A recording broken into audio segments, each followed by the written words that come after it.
Logic, examples 3 and 4. Words that describe an entire set, such as all, each, every, no, or none, are called universal quantifiers because they either include or exclude every element of the universal set.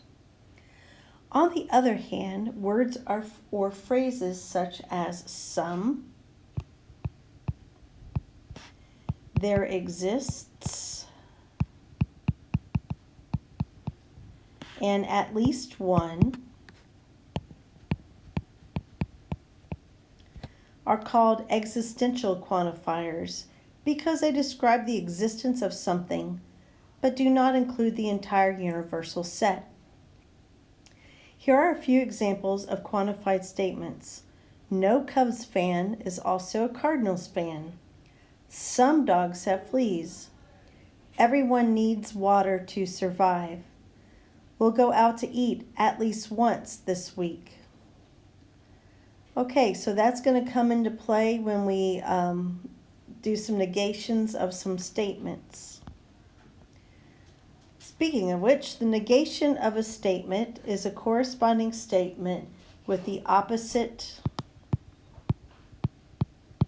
truth value. It is important to be certain that when negating a statement, one is true and the other is false. Period.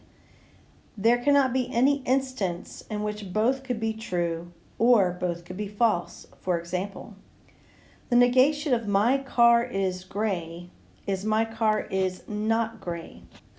You cannot negate my car is gray with the statement my car is blue because both statements could have the same truth value. For example, they could both be false.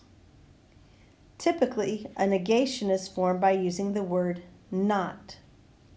Write the negation of each statement. The team finished in first place. So the negation of this statement is the team did not finish in first place. You would not say it finished in second because that could be both false. So the team did not finish in first place.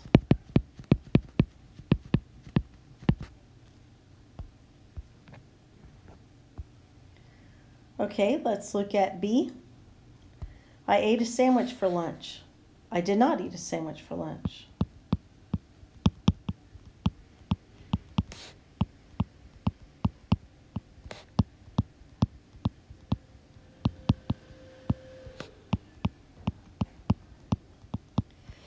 Okay, and then C, the price of the car is $20,000. I think you know where we're going with this. The price of the car